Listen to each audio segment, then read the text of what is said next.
O Ricardo Wagner é casado com Eneida Wagner. Ele tem 3 filhos e um neto. É mestre em engenharia pela URGS, pós-graduado em administração estratégica e em engenharia de qualidade e produtividade.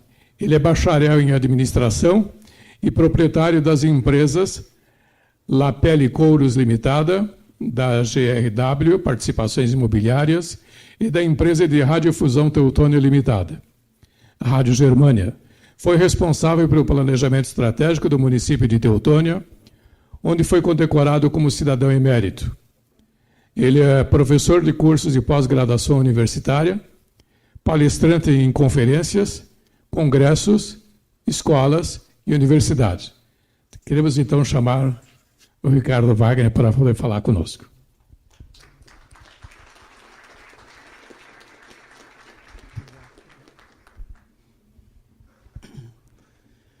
Boa noite. Uma honra estar aqui junto com vocês de novo. E eu falo de novo e me sinto quase que em casa aqui, porque creio que em Porto Alegre é a 3ª vez que já venho na Donep. Para mim é um prazer estar aqui e contando um pouco dessa história que nós vamos escutar hoje à noite. Então eu vejo que algumas pessoas ainda não estão bem sentadas, estão um pouco de lado. Tenta sentar direitinho e ficar bem à vontade. Bem, como foi falado, meu nome é Ricardo Wagner. Hoje eu moro em Teutônia e de quando eu dei essa minha biografia aí, eu tinha um neto, agora eu tenho 2 já. Agora já tenho mais um neto. Minha filha, que mora nos Estados Unidos, me deu mais um netinho agora. Então, um prazer, uma honra. Minha esposa queria vir junto. Ela está terminando. Eu estimulei ela quando os filhos começaram a bater asa, porque ela viveu para os filhos. Eu estimulei ela sempre, ela é formada em administração, estimulei ela, quem sabe, ela tinha sonho de fazer psicologia, e agora está terminando psicologia e está fazendo o TCC dela. Então, quem já fez sabe o que é e tem que entregar agora próximos dias. Então, ela está até aqui, mas manda saudações, né, para todos. Então, uma alegria estar aqui e eu poderia falar de muita coisa hoje à noite. E talvez vou tocar algum assunto sobre liderança que nós vamos falar, e que é a área que eu gosto muito de dissertar, e onde dou palestras e trabalho bastante e formo muitos líderes. Mas esse não é um momento para nós falarmos de uma disciplina, né? Nem a Donep tem esse objetivo, senão nós, em vez de intitular uma janta, intitularíamos um curso, né? E esse não é um curso, é uma janta com uma palestra. E como é uma janta com uma palestra, nós vamos falar, como é o praxe da Donep, sobre a história de vida, ou seja, aquilo que aconteceu na minha vida, as experiências que eu tive, como os outros palestrantes que vêm aqui. Conto suas experiências, conto suas histórias, e com isso nós aprendemos um com o outro, e temos experiências e crescemos juntos um com o outro. Então, o que na verdade eu vou falar aqui é a minha história, ou uma parte pelo menos da minha história. Então, eu no jardim de infância, não vai começar. Não vou começar aí, não. Eu quero começar falando um pouquinho da minha família. Minha família sempre foi uma ótima família.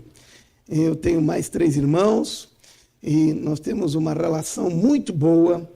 Meu pai foi um homem sempre muito próspero nos negócios dele e ainda é muito próspero, toda a nossa família. Nós fizemos, para vocês terem uma ideia, isso, nunca vi outra família fazer isso. Nós fizemos anualmente, com toda a família, todos os familiares. Esse ano vão ser 25 pessoas. Nós vamos viajar em alguma parte do mundo. Já viajamos o mundo inteiro. Agora já está ficando difícil de dizer onde é que nós vamos com a família. Esse ano nós vamos fazer uma viagem um pouco diferente, vamos para a Grécia e vamos para a Croácia, um lugar diferente um pouco, e todos os anos vamos com toda a família, todos os familiares, todos nós embarcamos juntos e passamos 2, 3 semanas juntos, e é uma coisa que nós já fizemos quase 30 anos, e assim conhecemos o mundo inteiro. Então, minha família sempre foi uma família muito boa, todos os irmãos, genros, cunhados, netos, bisnetos do meu pai, todos vão junto, nós vamos todos juntos, ou seja, para você ter uma ideia como é a relação, uma relação muito linda na minha família. Sempre tive bom exemplo dos meus pais, nunca me lembro de meus pais terem discutido, terem alguma coisa, alguma rixa, algum problema maior. Nunca tivemos nenhum problema maior na família, como uma doença, como alguma coisa, alguma morte antecipada, alguma coisa que denegrisse a família, algum problema entre os irmãos, alguma coisa assim. Nunca tivemos nada disso, ou seja, uma família muito boa de se viver. Eu estava indo muito bem na escola, durante um período fui considerado o melhor aluno da escola, tinha a namorada que eu queria, afinal de contas, tudo aquilo que a grande maioria das pessoas procura na vida, muitas pessoas lutam toda a vida para ter isso, e que eu tinha desde pequeno, nasci e vivi num lar muito bom, e eu tinha isso na minha vida. Ou seja, as pessoas às vezes lutam para ter isso, e eu, não que eu tenha nascido num berço de ouro, mas nasci num berço precioso, vamos dizer assim. E por que estou falando isso? Porque quando a gente tem essa percepção, muitas pessoas ficam lutando, né, por alcançar alguma coisa, e pensando que vão se completar. Eu tinha tudo isso e eu tinha uma percepção dentro de mim. Qual é a percepção que eu tinha dentro de mim? Que estava alguma coisa faltando dentro de mim. Eu ia bem, tinha as coisas, andava bem, tinha um futuro promissor, mas eu sabia, alguma coisa está faltando, alguma coisa não está certo. E eu, de alguma forma, tentava encher isso, mas, logicamente, não tornava isso público. E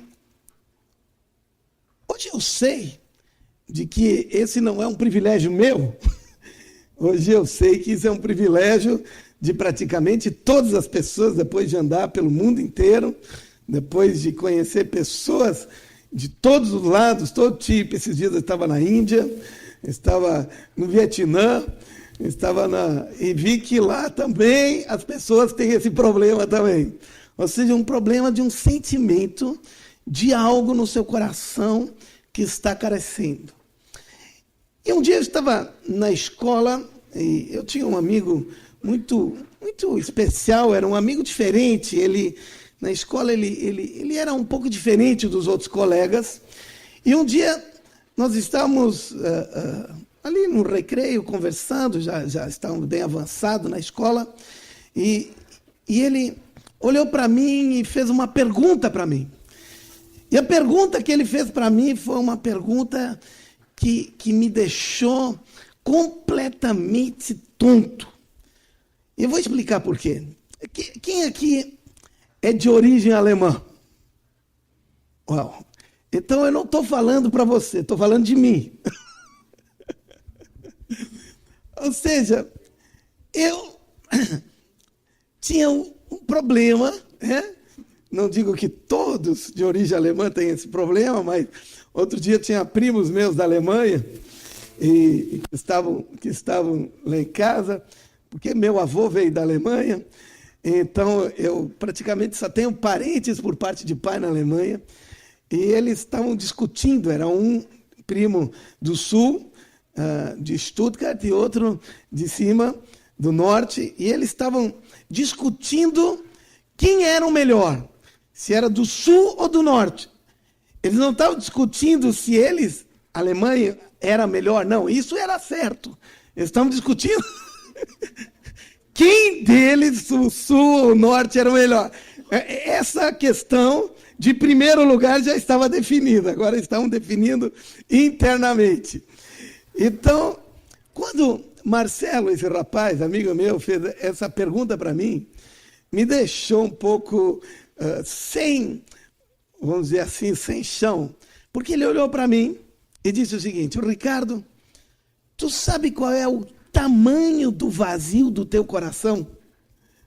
E eu fiquei pensando, olhei para ele, porque ele falou isso, e eu olhei para ele. Em primeiro lugar, pensei rapidamente, como é que ele sabe que eu tenho um vazio do meu coração? Porque eu nunca tinha falado nada para ninguém sobre isso.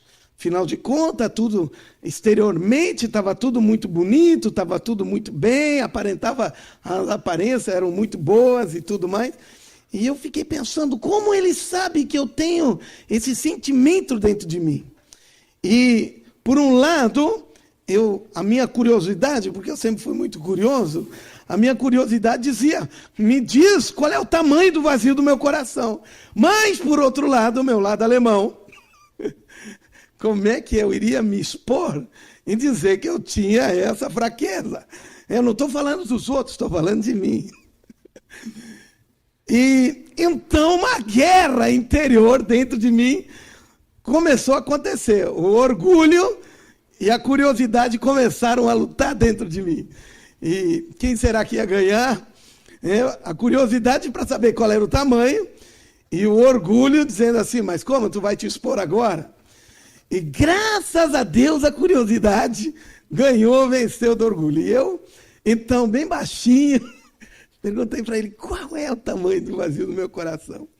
E Marcelo olhou para mim e disse, o tamanho do vazio do teu coração é o tamanho de Jesus.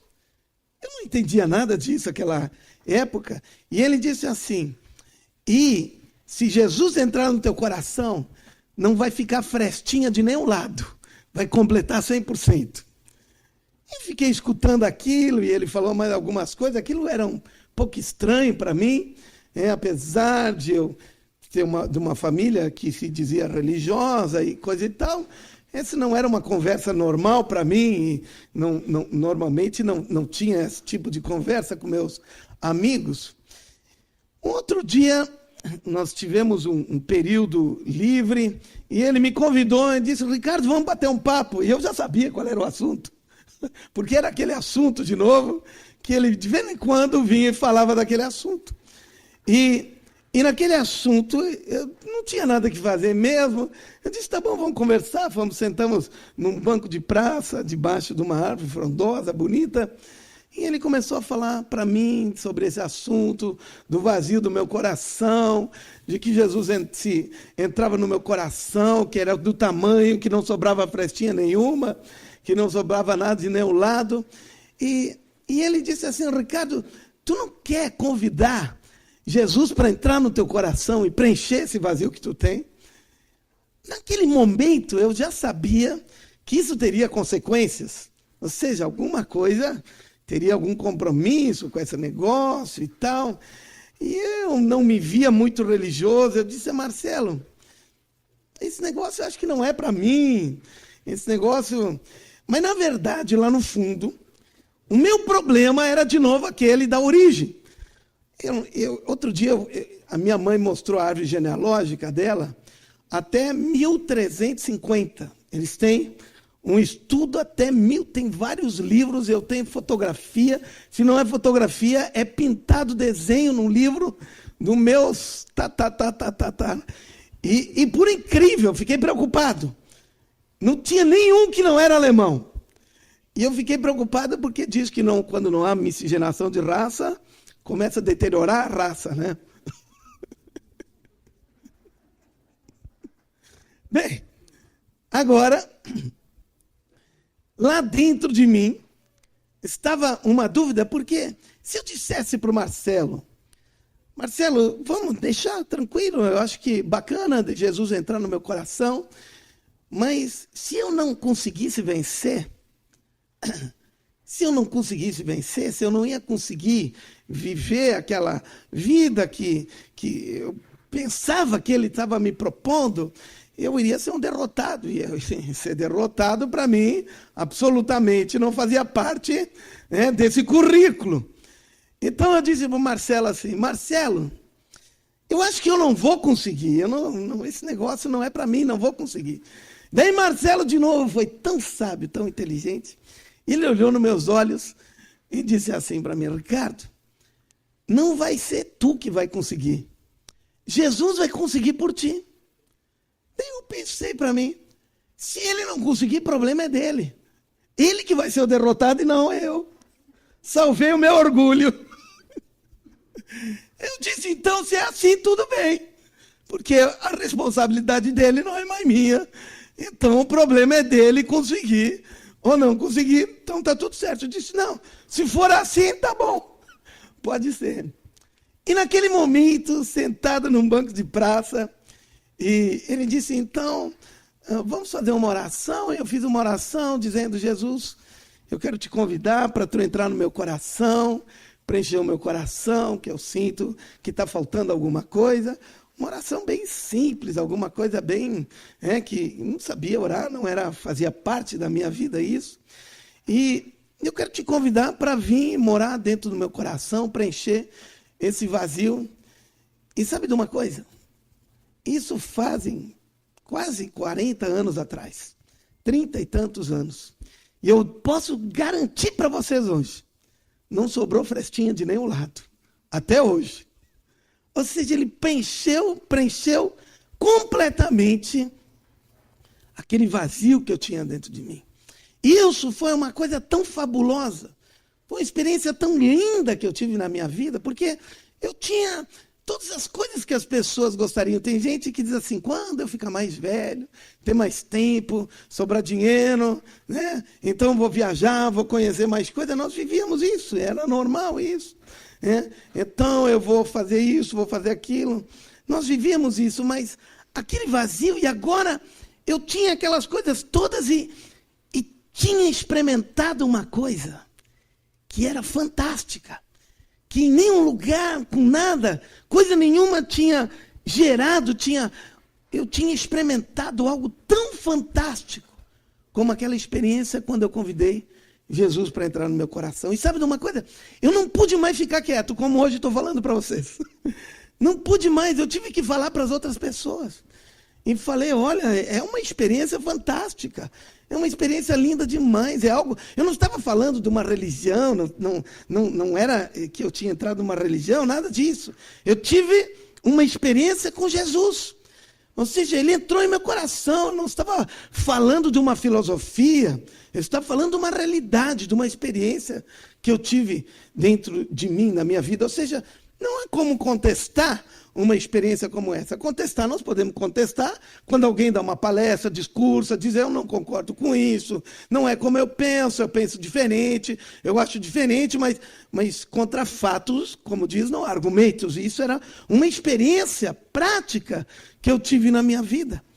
E eu comecei a falar para muita gente, para muitas pessoas. Eu falava, quando eu tinha oportunidade, eu falava da experiência que eu tive, eu disse, cara, tu tem que ter essa experiência também, é muito bom, é a coisa mais fantástica, a coisa mais linda que eu já experimentei na minha vida. Não existe, creio que não existe nada melhor do que isso.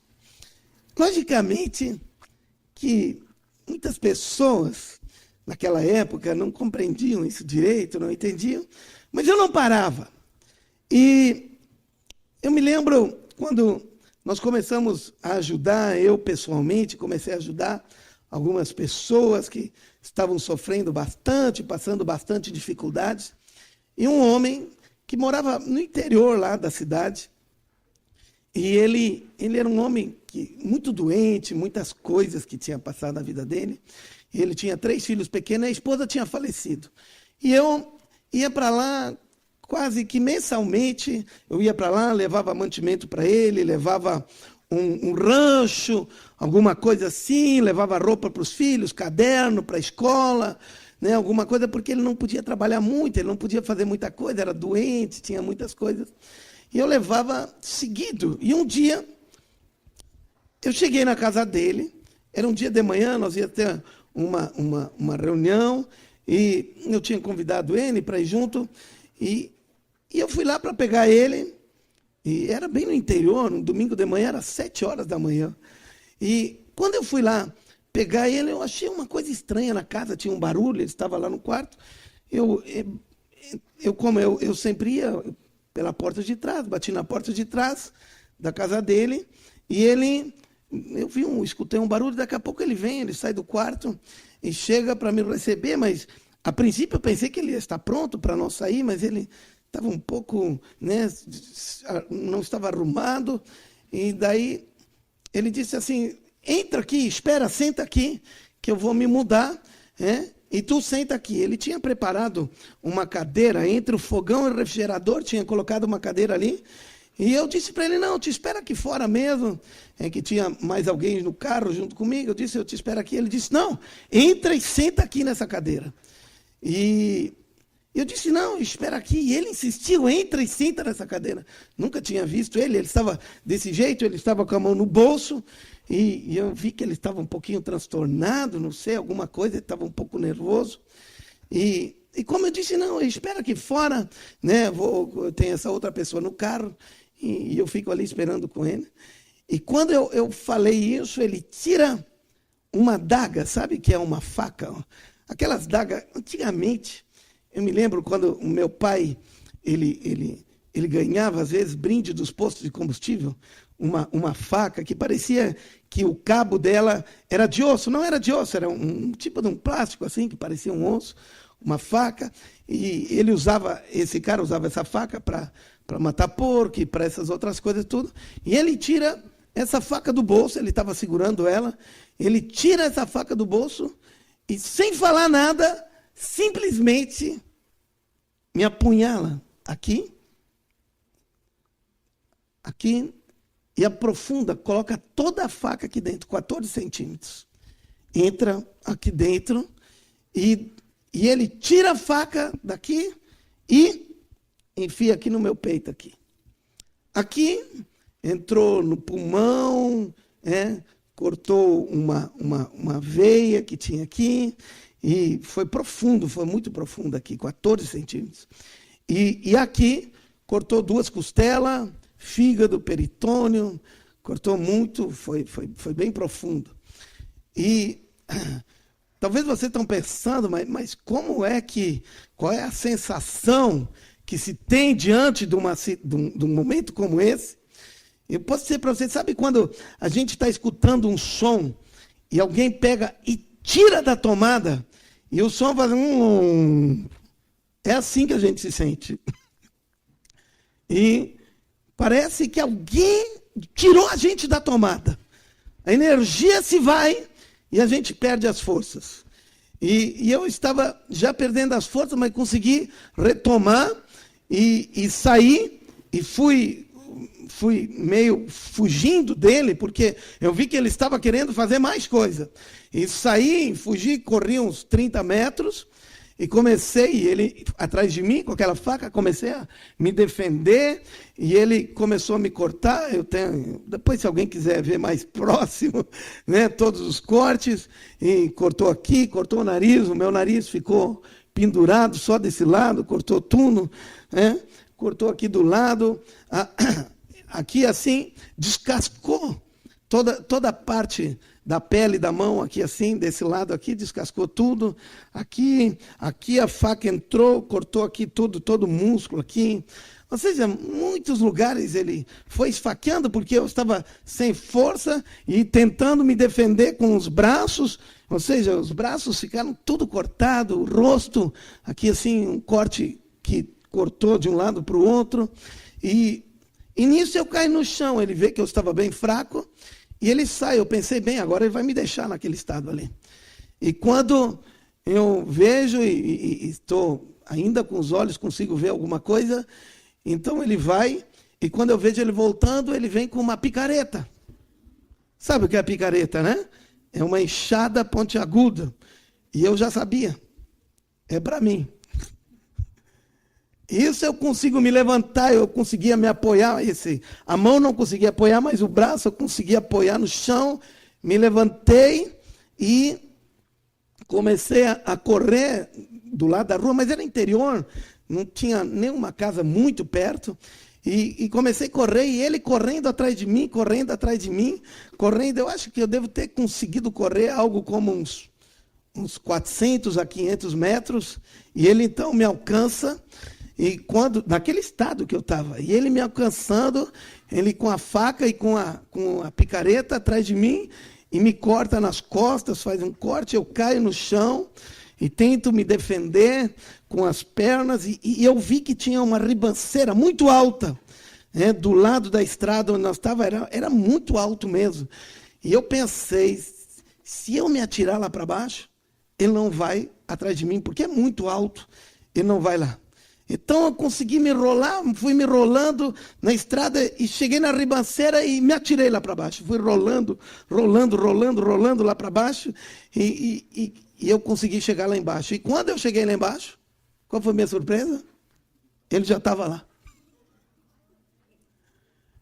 E agora, eu estava daquele jeito, deitado ali, e ele começa a pegar a picareta e começa a bater com a picareta em cima de mim. Aqui em cima, no couro cabeludo aqui, os médicos tiveram que abrir todo o couro cabeludo, porque faltou umas partes aqui.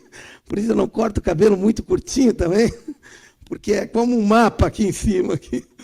Então, ele foi e começou a bater na minha perna, rasgou em todo o corpo, na cabeça, começou.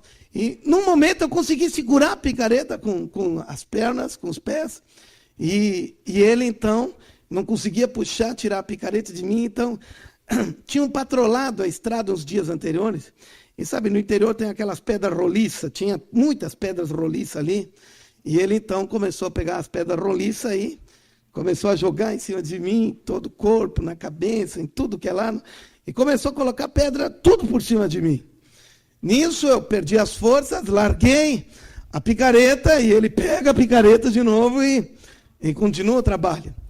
E, bem, nesse momento, talvez, pareça bem lógico para todos vocês o que ele queria fazer. Mas para mim, sinceramente, como eu tinha sempre ajudado aquele homem, sempre ajudado muito ele, para mim não passava na minha cabeça que ele queria me ver morto ou qualquer coisa assim. E depois a gente está ali, a gente nem pensa, a gente pensa em se defender e pensa em viver. Mas daqui a pouco, alguém sussurra no meu ouvido. E talvez é muito lógico para vocês. Mas eu escutei no meu ouvido assim, e escutei assim, ele quer te ver morto. Eu sabia que foi Deus que me falou isso. E eu disse, se ele quer me ver morto, eu já tinha aprendido nos filmes como alguém morria. Então eu olhei, dei uma suspirada bem forte e fiz que tinha morrido. Já que ele queria me ver morto. Mas logicamente que os olhinhos ficaram como a gente brinca de esconde-esconde quando é pequeno, né? E fiquei olhando o que ele ia fazer. Ele parou, olhou, pegou a picareta, e como dizendo, agora a derradeira. Então ele deu uma, mas bem a pegar, e eu creio que ia atravessar. E eu nisso conseguia levantar minhas pernas e rasgou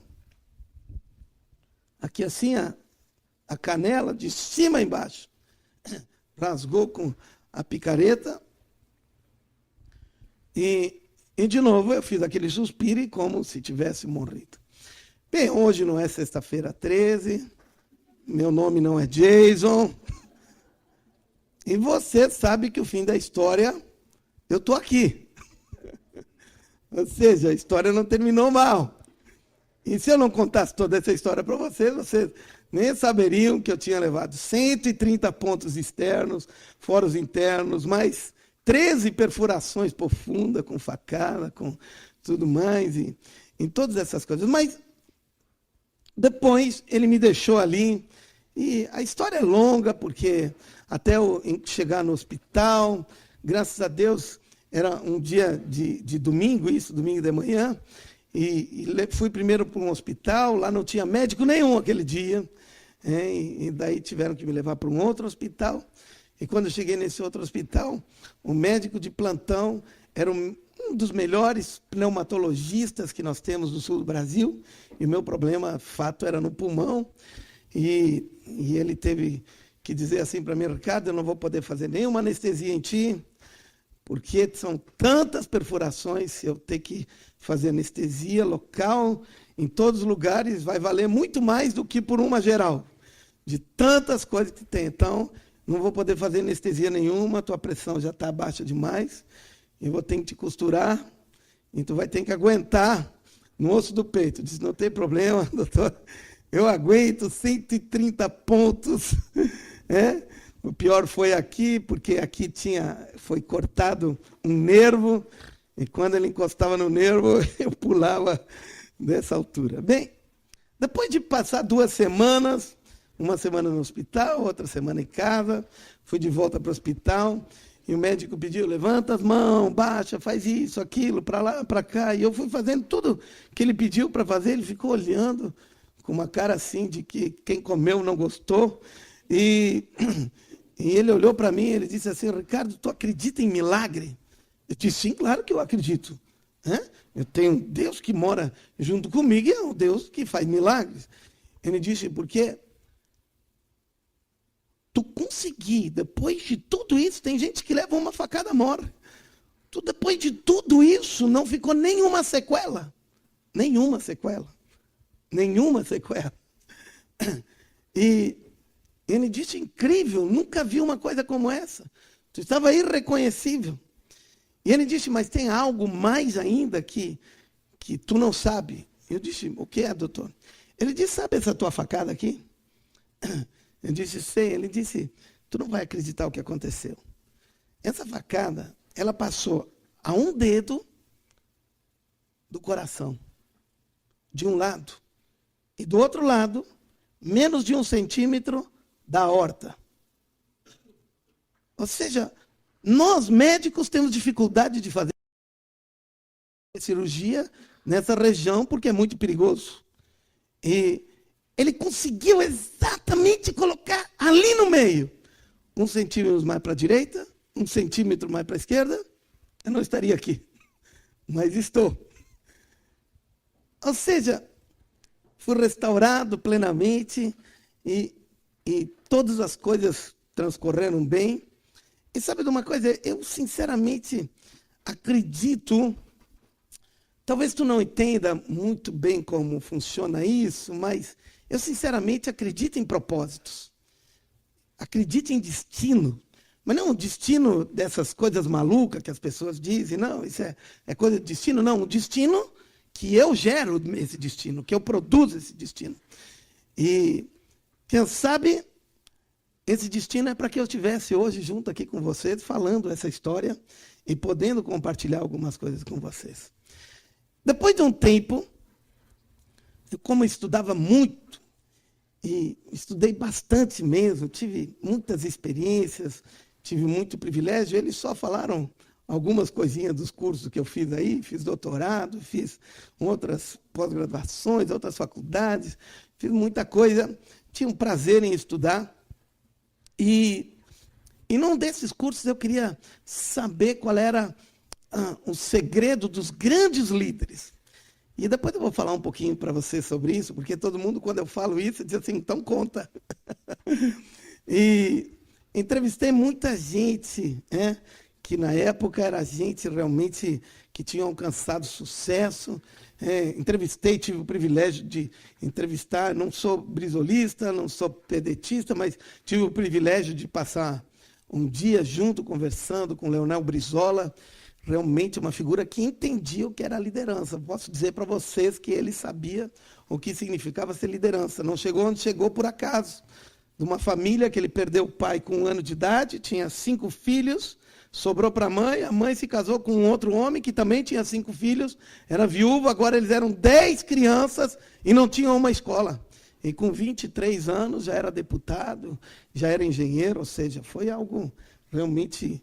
Quase foi presidente da República, foi governador do nosso estado, E depois voltou para o Brasil da anistia, em 3 meses formou um partido e se tornou governador de um estado que não era o estado dele, do Rio de Janeiro. Até hoje eu fico pensando, como pode? Imagina um gaúcho hoje ir para o Rio de Janeiro, já velho, e se tornar o governador de lá. É quase uma coisa incalculada, quase. Pois bem, ele foi entrevistei muitos líderes, muitos, passei dias, tive o privilégio de estar, e com isso, realmente trabalhei muito, e aconteceu alguns fatos ali, e eu comecei a sentir uma dor muito grande no meu estômago, mas uma dor bem forte mesmo. E eu nunca tinha sentido nada, sempre tinha uma saúde boa. E naquele momento, eu não conseguia mais tomar nem chimarrão, eu não sabia o que era isso. E daí eu marquei meio de imediato para o médico, fui lá no médico, ele disse, vamos fazer uma endoscopia. Quem já fez endoscopia aí? Ixi. Só que eu queria ser muito corajoso, e o médico disse, vamos fazer uma anestesia. Eu disse, não, doutor, eu quero ficar acordado. Eu quero ver tudo que aparece ali. Uau, nunca mais faço isso. E quando ele fez a endoscopia, o estômago todo vermelho. Gastrite aguda, muito forte. E ele me deu, então, os comprimidos. Ele disse, o Ricardo tem que tomar todos os dias, assim, me deu. E eu fui, e logo comecei a me sentir melhor, passou, né, no final de um mês, terminou aqueles comprimidos que ele havia me receitado, eu pensei, agora estou bem, está tudo certo, e não preciso mais tomar comprimido. E eu parei de tomar, e o que aconteceu? Meu Deus, no outro dia estava pior que lá no início. Marquei sair correndo de novo. Doutor, o senhor precisa me dar mais alguma coisa? Ele disse, tu parou de tomar? Sim, não podia parar, tem que ser devagarinho. E me receitou de novo. E tomei mais um mês aqueles comprimidos, pensei que estava bom. Terminou o segundo mês, os comprimidos. De novo parei de tomar. Meu Deus, pensei que ia morrer. Corri de novo, me deu de novo. 3 meses tomando aquele negócio. Eu disse, não. Terminou o 3º mês, estava pior do que quando iniciou. Eu disse, não tem jeito. Eu disse, eu tenho um Deus que mora junto comigo, Ele me ajuda, Ele fez tantos milagres no passado, Ele é um Deus que tem poder, se Ele tinha o poder ontem, Ele tem poder hoje também. E daí, eu disse, Deus, é o seguinte, eu dei oportunidade para o médico, funcionou bem, mas não resolveu o problema. E agora é o seguinte, tu curou tanta gente, e agora é o seguinte, eu sou alemão, sou teimoso por natureza, então é o seguinte, eu não vou desistir de orar e de pedir para ti, ficar diante de ti pedindo até que tu me curar. Então, se tu não quer um cara que fica te importunando tanto, me cura logo, estamos resolvidos com esse negócio. Não vou te importunar muito, porque eu não vou desistir, sou alemão, teimoso. Em uma semana, realmente estava 100% curado. Já podia tomar chimarrão, comer carne, tomar refrigerante de novo e todas as outras coisas. E eu aprendi de que uma coisa importante, eu queria compartilhar isso com vocês agora, que acreditar em Deus é uma coisa inteligente. Olha o que eu estou dizendo. Acreditar em Deus não é uma coisa para pessoas místicas. Místico não acredita em Deus. Místico acredita em alguma coisa. Acreditar em Deus é algo inteligente. Deixa eu explicar.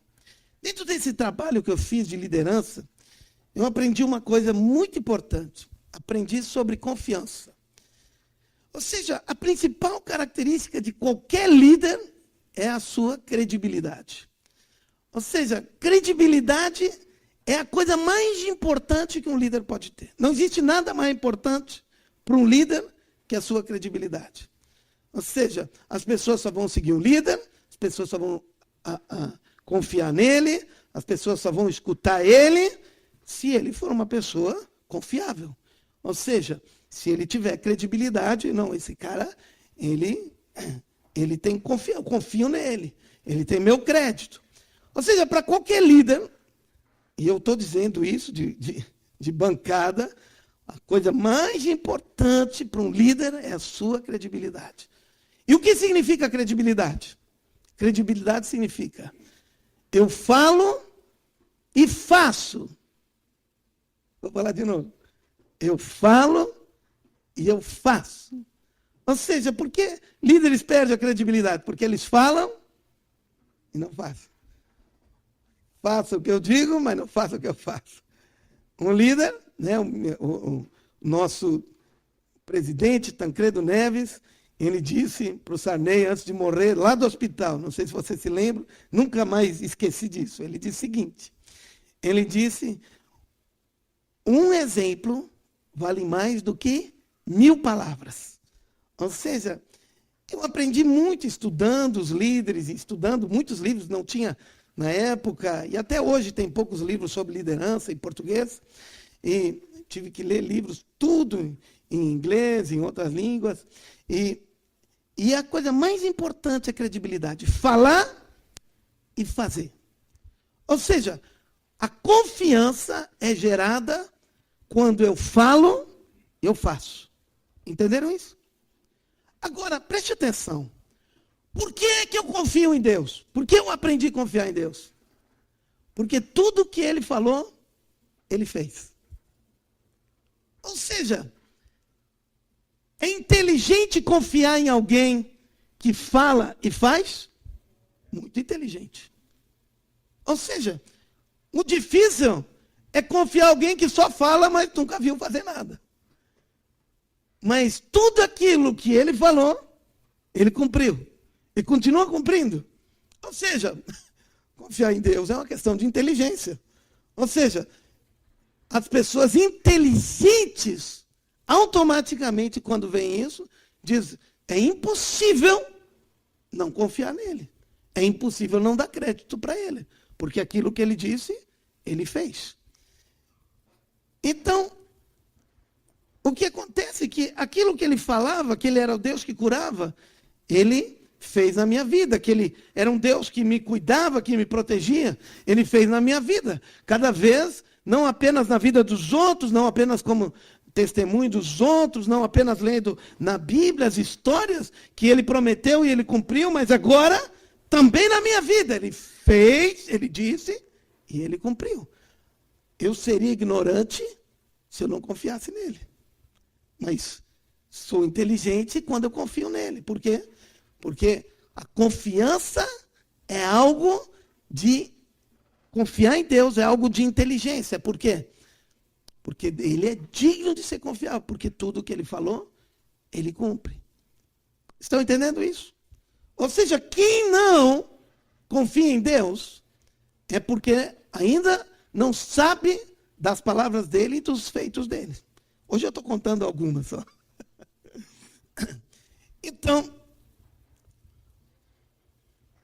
eu comecei a aprender de que esse meu Deus era um Deus de verdade mesmo. Ele não era um Deus só de ouvir falar, não era um Deus apenas de conversa, mas era um Deus de fato, de verdade, um Deus confiável.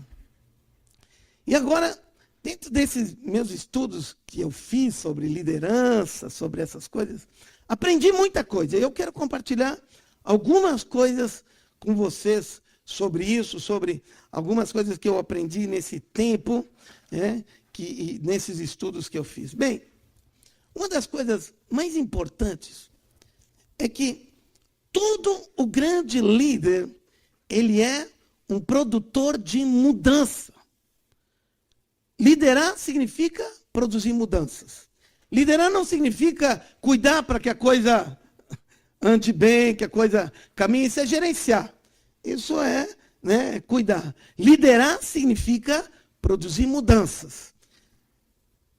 Se nós não produzimos mudanças, não levamos um grupo social para uma situação diferente daquela, né, que estava antes, nós não estamos liderando.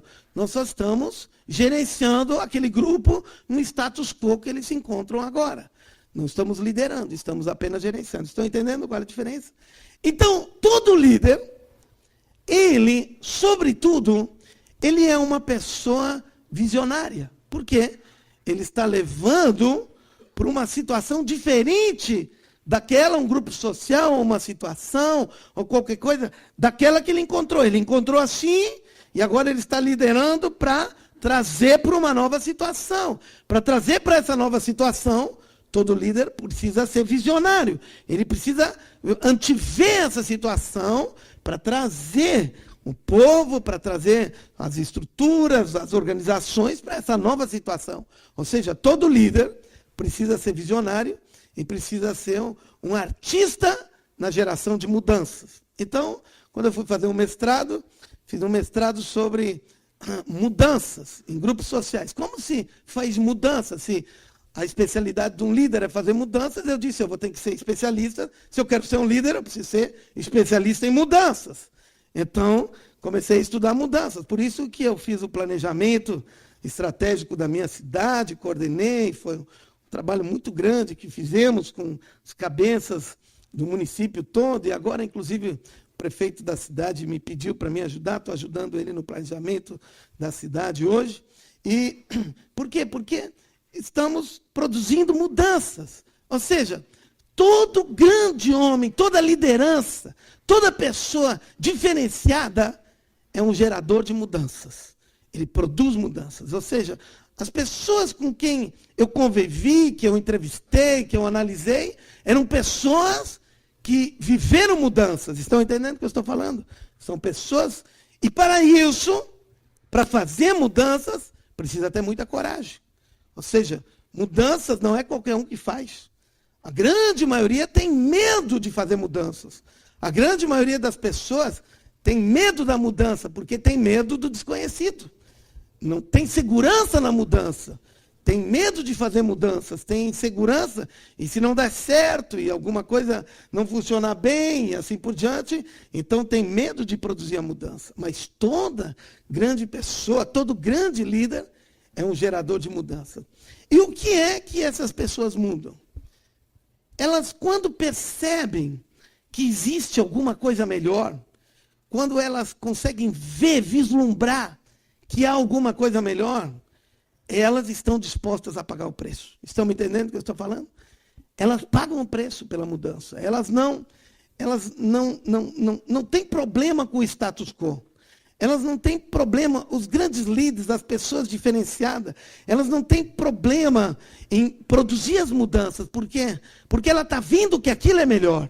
Talvez no meio não pareça o melhor, mas ali na frente as pessoas vão ver melhor, ela consegue perceber, ela consegue antever.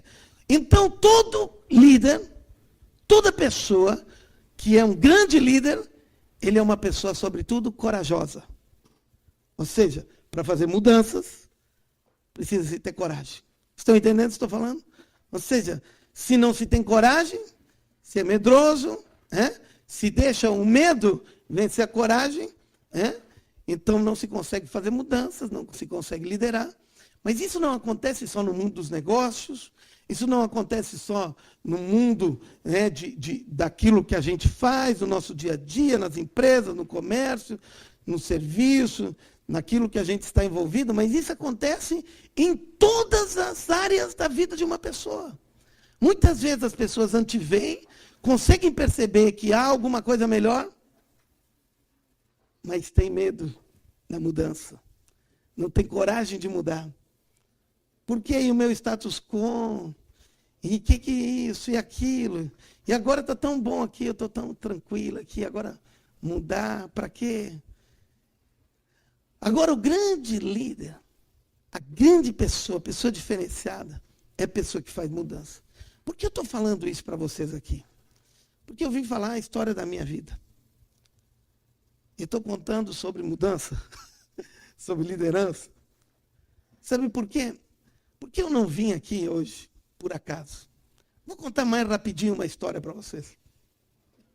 Eu sou contador de história. Eu vim do Paraná hoje de manhã para estar aqui com vocês. Estava no Paraná ontem de noite. Quando eu era um menino, tinha 11 anos de idade, havia um grupo de escoteiros na minha cidade, e meus primos faziam parte desse grupo. meu pai, nós estávamos viajando e passamos exatamente onde eles estavam acampando. E era o Morro do Chapéu. Não sei se alguém de vocês conhece o Morro do Chapéu, em Itabaí, na região de Itabaí, antes de entrar para Taquari, para Lajeado, na Polícia Rodoviária tem o Morro do Chapéu ali. É que nem um chapéu o morro, assim, tem a parte de cima e depois ele abre. E eles estavam acampados ali. E quando nós saímos, visitamos, eles estavam acampados, meu primo disse, Ricardo, vamos subir lá em cima, na parte alta do chapéu. E meu pai disse, não, nós vamos embora logo, e é muito perigoso, não pode ir lá para cima. E ele disse assim, então vamos fazer o seguinte, vamos dar uma volta em redor, né, daquela parte mais alta do morro. E eu disse, e aquilo meu pai me deixou dar uma volta com ele, sabe, menino, estava... E quando nós estávamos dando uma volta, quando chega quase no finzinho, tinha um paredão bem alto. Era uma parede, era rocha, até lá em cima. Não tinha outra coisa, se conseguia ver até lá em cima a rocha. E quando nós estávamos caminhando, daqui a pouco eu escutei um barulho muito grande, muito forte. Fiquei um pouco tonto, não conseguia mais me mexer. Fiquei parado, estagnado, queria levantar meus pés, não conseguia levantar, estava meio tonto. O meu primo que estava do meu lado ficou apavorado, eu não sabia o que era que tinha acontecido, eu não conseguia mais caminhar, não conseguia fazer nada, e eu estava ali daquele jeito, e o meu primo me pega, e eu com um pé não conseguia, e só com o outro pé, e eu fui mancando, e já ele veio gritando, já veio um monte de gente, eu me deitei no chão, eu não sabia nada que estava acontecendo, porque tinha tonteado. E daí quando eles abriram, meus tênis nem precisaram abrir, lá em cima tinham os meninos, 3 meninos que estavam acampando. E eles tinham uma área que tem pedra de areia. Então tem aquelas lajes grandes. E 3 meninos pegaram uma laje bem grande daquelas e jogaram lá para baixo. E a laje caiu exatamente onde eu estava caminhando. Passou aqui na frente, rasgou no meu pé e explodiu, rasgou na minha perna e explodiu no meu pé. Explodiu o meu pé. Literalmente, o tênis que eu tinha, explodiu o tênis. Rasgou todo. A pressão foi tão grande, a pedra era tão grande, explodiu. Tudo que tinha dentro do pé, explodiu e saiu para fora do pé. Tudo saiu, rasgou de um lado até o outro. Bem, então, quando eu cheguei no hospital, me levaram para lá, o médico que era de plantão era o pai do menino que atirou a pedra. Por que estou contando mais isso para vocês? Lembra que eu creio em propósitos. E eu creio que Deus me cuidou, que eu estivesse aqui. E podia contar muito mais histórias, justamente para contar essas experiências para vocês hoje. E hoje eu queria te fazer um desafio. Eu queria que vocês ficassem de pé.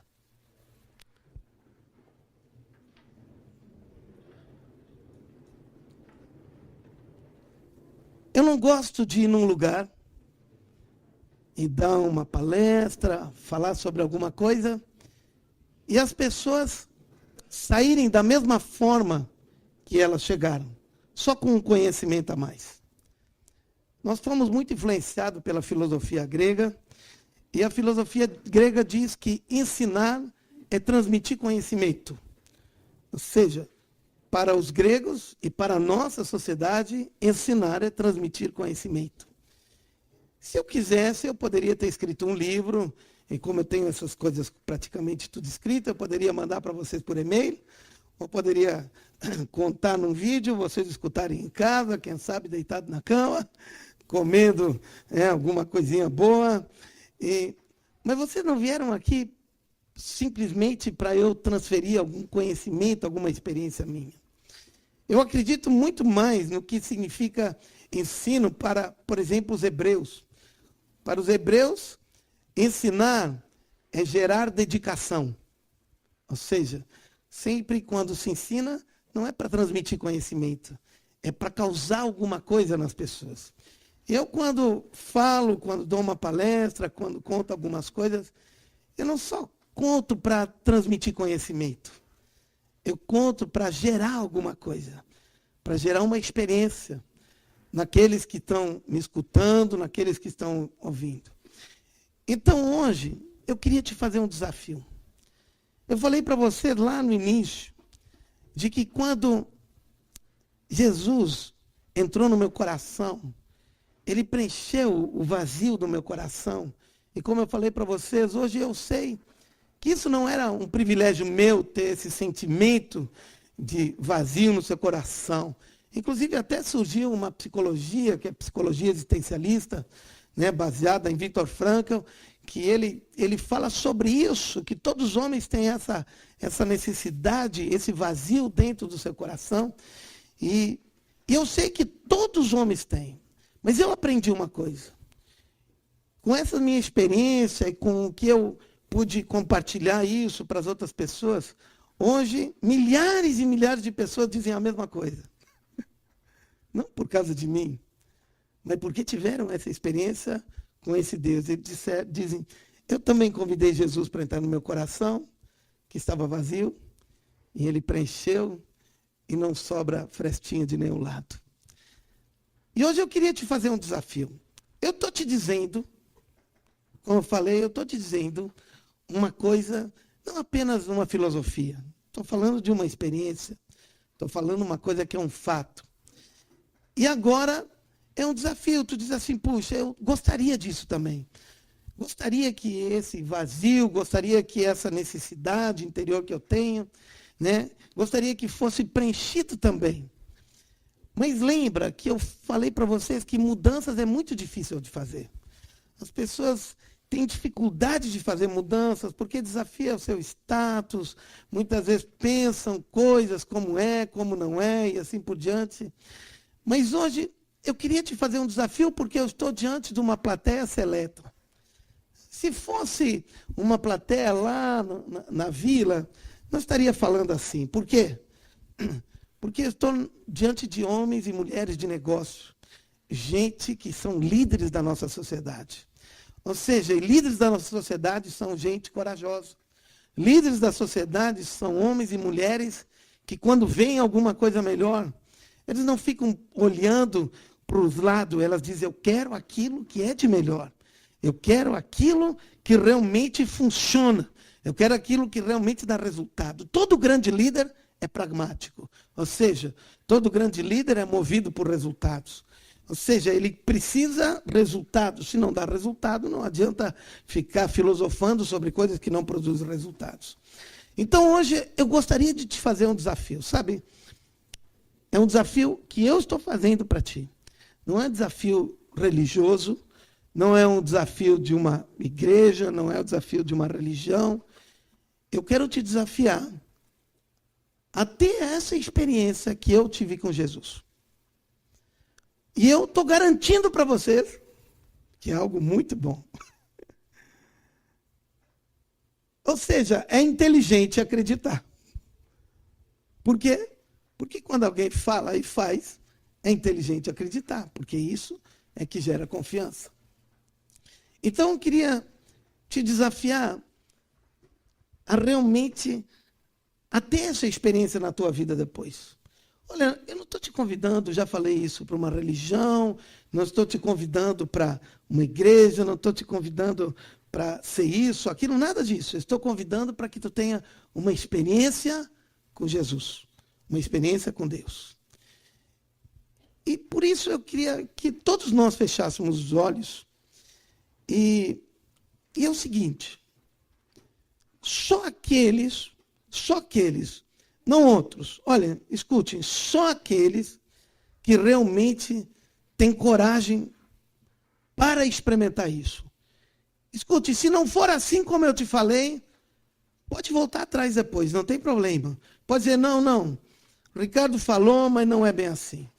Eu tenho uma rádio lá na minha cidade, Se isso que aconteceu comigo não acontecer contigo também, eu vou lá na minha rádio e eu garanto para ti que eu vou. Eu sou homem de palavra.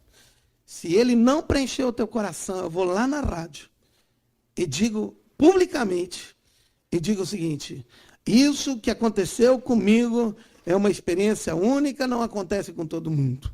Mas sabe de uma coisa? Eu já falei isso tantas vezes. E tantas pessoas tiveram coragem de fazer essa mudança. Tantas pessoas tiveram coragem, viram alguma coisa melhor, eu disse, eu vou lá, vou experimentar. Tiveram coragem de ir na direção das coisas melhores. E até agora ninguém veio dizer, Ricardo, aquilo que tu falou não é verdade. Nunca precisei ir na minha rádio e dizer, olha, não é verdade isso. Eu falava, mas estava enganado. Não, porque eu sei disso. Porque ele mesmo diz, Deus mesmo diz. E quando ele diz, ele faz. Ele é digno de confiança. Por isso eu acredito nele, porque tudo aquilo que ele diz, ele faz. Tudo aquilo que ele diz, ele faz.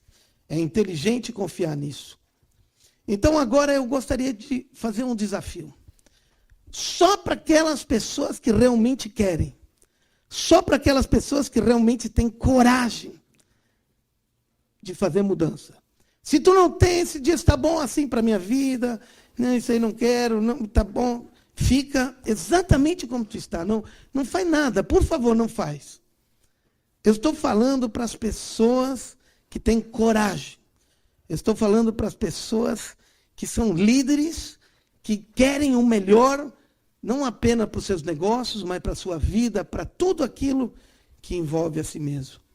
E se tu tiver esse desejo, essa vontade, essa coragem, é o seguinte, eu vou contar até 3 aqui, ok? Quando eu contar até 3, depois de 3 eu vou dizer já.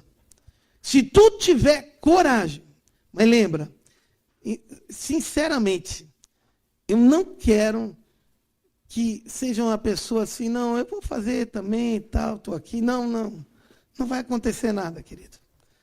Porque só acontece mudança para quem tem coragem. Quem não tem coragem, ele diz que vai, mas não vai. Ele diz que vai acontecer, mas não faz acontecer. Mas os corajosos dizem, eu vou fazer, e por isso que eles são líderes. Por isso que eles têm credibilidade. Eles dizem, eu vou fazer, e ele vai lá e faz. Ele tem coragem de fazer aquilo. Então, só se tu tiver essa coragem de fazer e de convidar Jesus para entrar no teu coração. Se tu tiver essa coragem, eu quero fazer depois uma simples oração contigo, dizendo, Jesus, entre no meu coração. Só isso. E agradecendo Ele, porque Ele vai fazer isso e tu vai experimentar isso na tua vida. Então, eu vou contar até 3. Quando eu disser já, só aquelas pessoas que têm coragem. Eu não quero que tu deixe a tua mão assim, meio baixinha, assim, meio envergonhado. Não. Levanta a tua mão alto e diz, eu quero experimentar isso. Eu quero ter essa experiência. Deixa eu dizer uma coisa para vocês. Estudei muito. Fiz muita. Eu tenho uma biblioteca de mais de 5.000 livros na minha casa. A grande maioria deles eu li já. Além do no meu iPad, deve ter mais uns 1.000 livros, mais ou menos. Ou seja, eu não me julgo alguém burro, ignorante. Eu não me julgo alguém que é alguém que pode ser manipulado. Pelo contrário. E eu vou dizer uma coisa para vocês. Eu não tenho essa experiência pela ignorância. Eu tenho pela inteligência. Eu sirvo a Deus porque é algo inteligente andar junto com Ele. Então, se tu quiser ter essa experiência na tua vida também,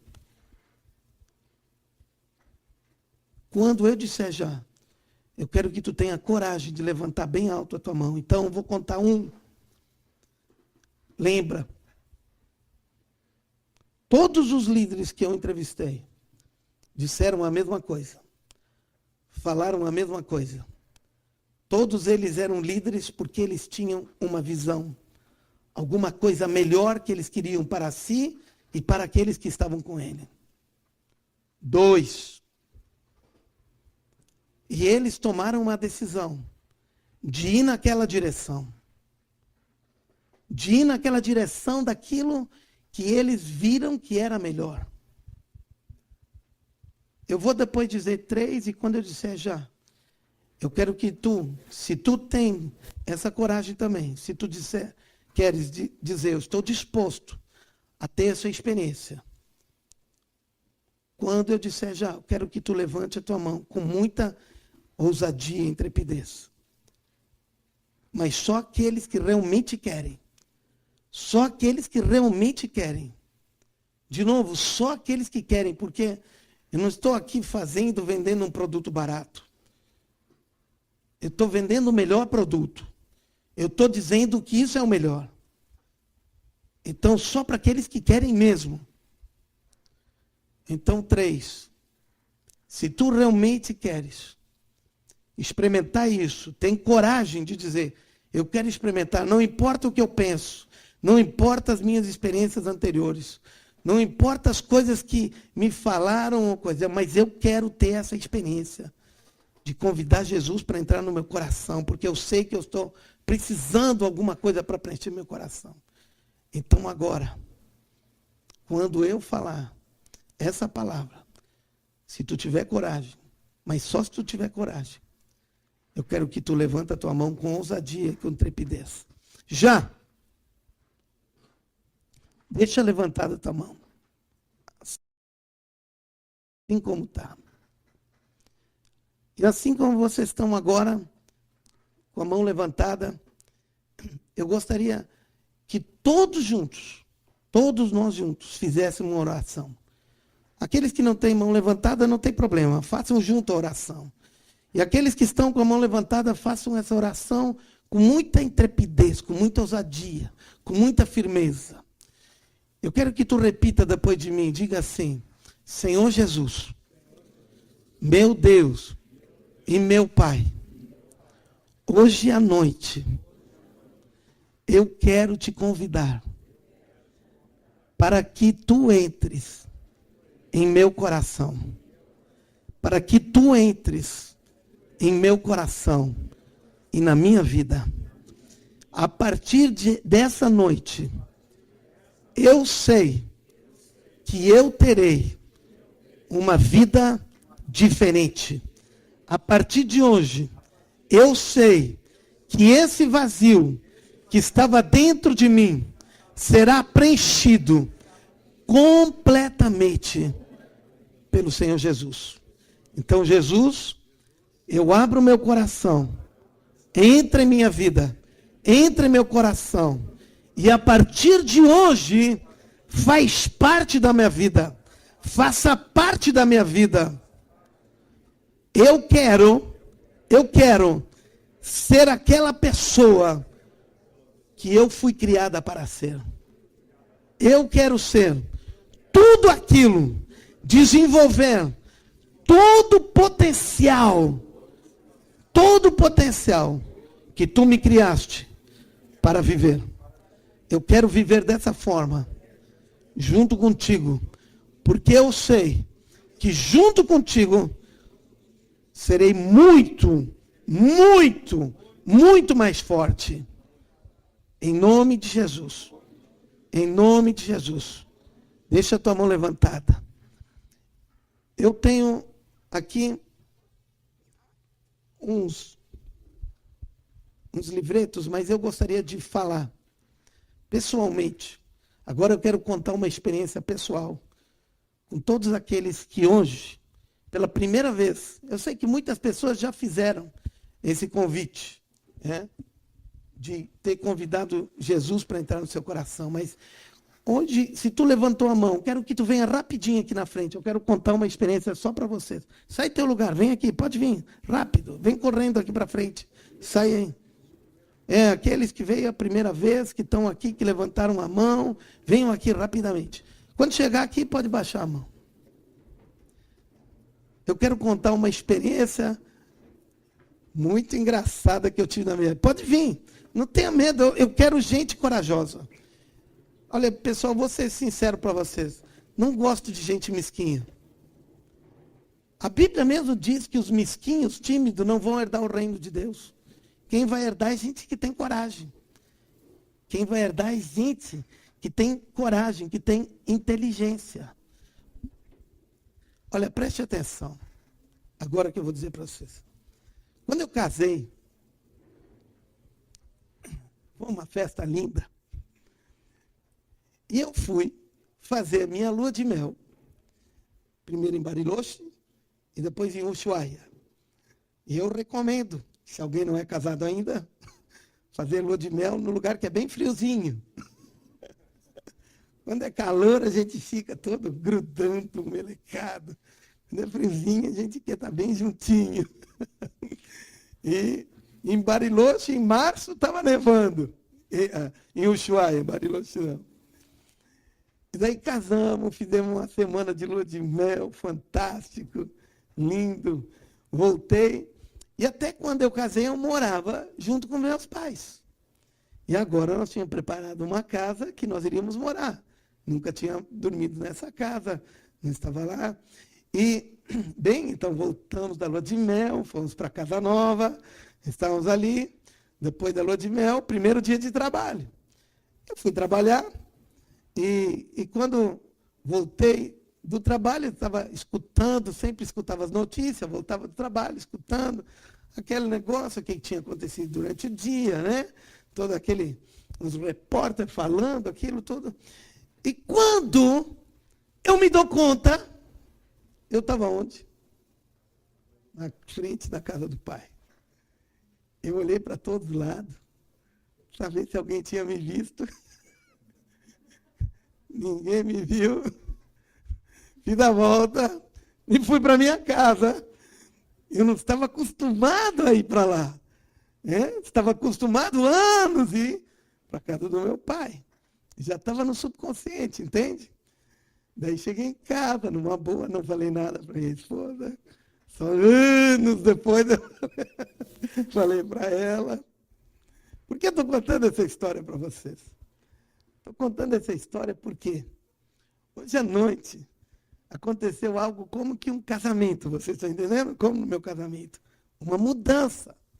A partir de agora vocês não são mais sozinhos. Jesus está aí junto com vocês, como está comigo. Ele está aí. Aconteceu uma mudança hoje à noite. Entenderam isso? Está claro? Ou seja, a natureza nossa é amanhã pensar que tudo continua igual. E a gente fazer as mesmas coisas. Quando surge um problema, a gente pensa no Chapolin. E agora? Quem poderá me ajudar? Não.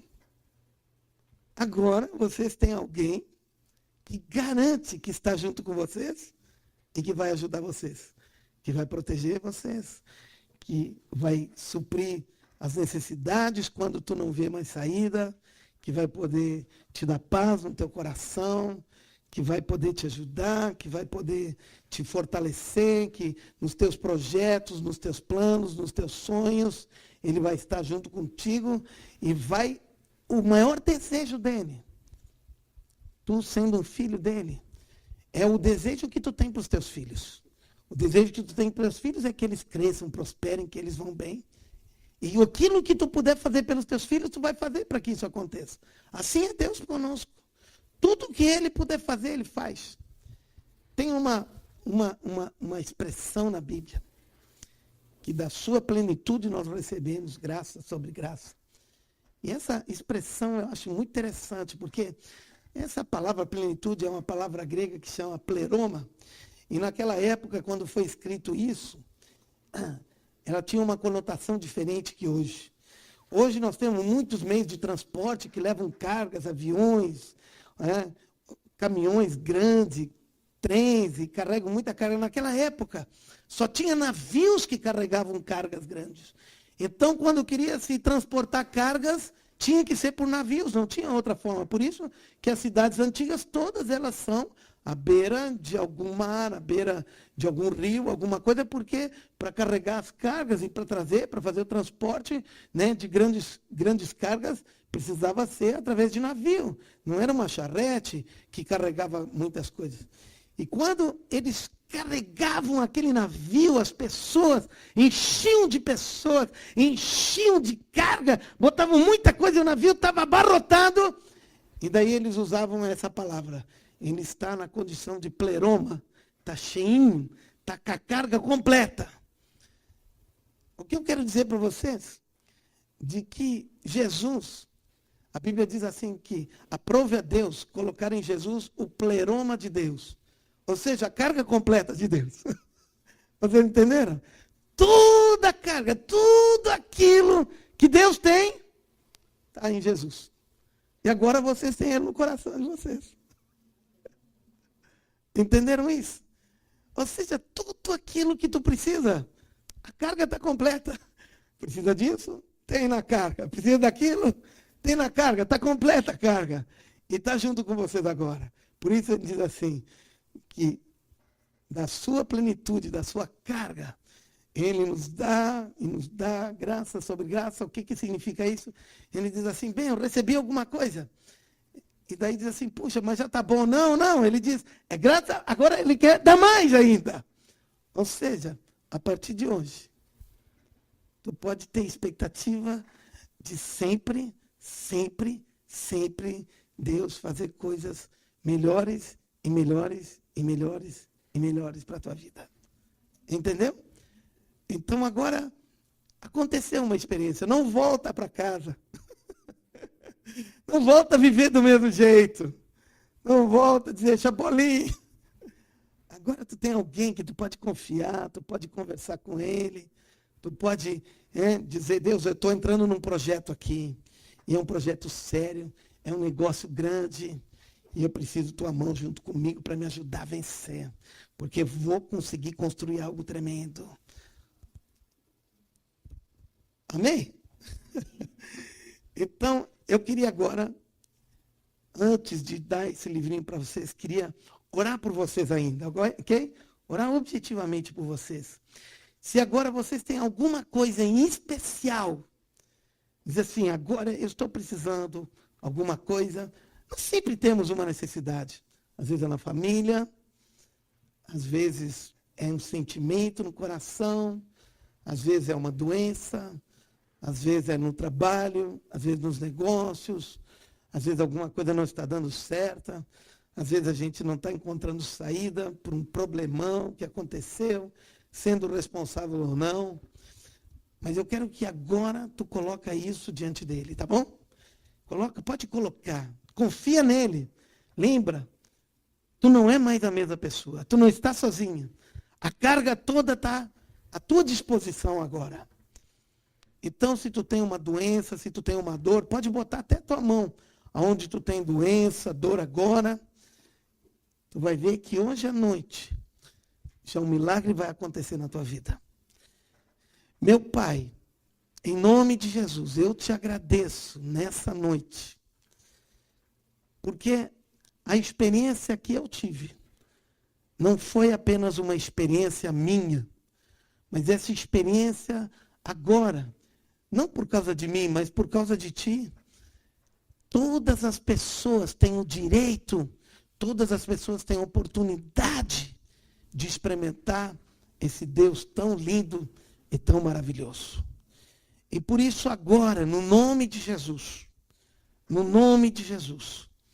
agora eu ministro sobre a vida de cada um deles que está aqui na frente. Que veio, que disse, Senhor Jesus, entra em meu coração. Eu agora coloco diante de ti a necessidade, a situação, como cada um se encontra. E a partir de hoje, como é que a Bíblia diz, como a tua palavra diz, como tu diz, se alguém está em Cristo, é nova criatura. As coisas antigas se passaram e tudo se fez novo. E agora, eles são novas criaturas. Não são mais iguais. Aconteceu algo tremendo, sobrenatural, na vida deles hoje à noite. e nunca mais serão as mesmas pessoas a partir de agora. E eu te agradeço de coração. Espírito Santo, venha sobre cada um deles e ajude o Senhor Deus a caminhar agora com uma mentalidade diferente, com uma confiança diferente e com uma fé inteligente. Com uma fé inteligente num Deus que nunca falhou e nunca falhará.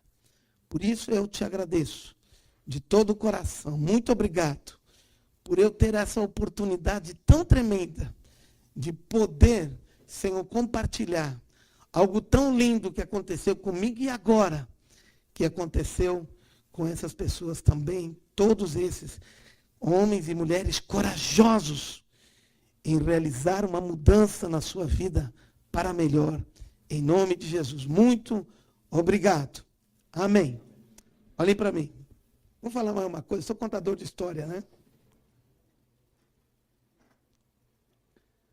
Para os judeus, não, para os romanos, na época dos romanos, não era como nós, que a pessoa nasceu, é filho da gente.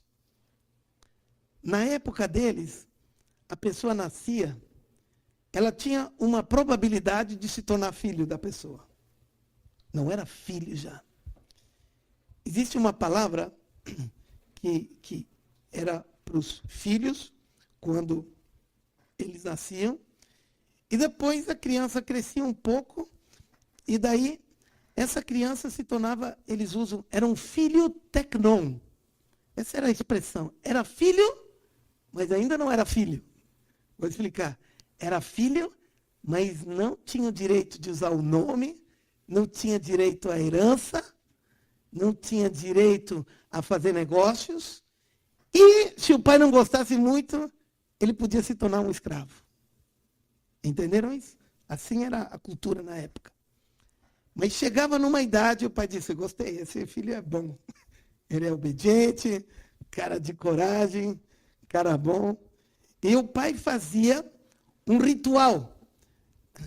E aquele ritual era um ritual que ele fazia para transicionar o menino que tinha como filho essa palavra tecnon, ok? E ele transicionava para um filho que agora tinha direito à herança, tinha direito de usar o nome da família, tinha o direito de usar o nome do pai, tinha o direito de fazer negócios e não seria um escravo. Quando acontecia esse evento, o pai trocava. O nome desse evento se chamava toga virilis. Toga virilis. Eu não sei se vocês viram os romanos, algum filme, eles sempre tinham uma toga que usavam. Quando o menino não tinha passado por esse evento da toga virilis, ele usava uma toga cor assim, púrpura. Quando ele passava por esse evento chamado toga virilis, ele saía da condição de filho tecnon e ia agora para um filho legítimo. E ele trocava a veste e botava uma toga branca. Mais ainda, botava uma sandália. Sabe, as mulheres usam a sandália gladiador. Agora o menino ganhava uma sandália de gladiador. Ganhava um anel da família, que marcava o nome da família, e fazia uma festa. Jesus usou esse exemplo, porque chegou o filho pródigo, e disse, não tenho direito de ser teu filho, quero ser teu escravo, quero ser teu servo. E daí o pai fez o quê? O evento da toga viril. Não, tu não é escravo. Eu estou te colocando como filho que vai ficar na minha casa. Bem, isso é outra coisa. Mas eu quero que vocês entendam que todos nós, a Bíblia diz que somos descendência de Deus, porque Ele foi quem nos criou todos. Mas agora que tu recebeu Jesus, esse evento espiritualmente é o evento da toga virilis. Ou seja, deixou de ser simplesmente um filho que ainda não sabia se tinha direito à herança, usar o nome do pai. Agora tu tem o direito. Tudo aquilo que é de Deus é teu agora. É tua herança. Pode usar o nome, eu sou filho de Deus agora. Pode dizer, eu faço parte dessa família. Legal? Agora você faz parte do povo mais feliz da Terra. Então, foi um prazer enorme estar com vocês aqui hoje à noite. Espero que realmente não tenha só transmitido conhecimento, mas tenha gerado em vocês alguma coisa a mais, gerado uma experiência em vocês. E que a partir de hoje não apenas seja uma experiência de hoje à noite, mas seja uma experiência da vida toda. Para mim, um evento que aconteceu quase 40 anos atrás é tão real como se estivesse acontecendo agora. Ou seja, e isso aconteceu com vocês também. Então agora quero dar um abraço em vocês e dar esse livrinho, um presente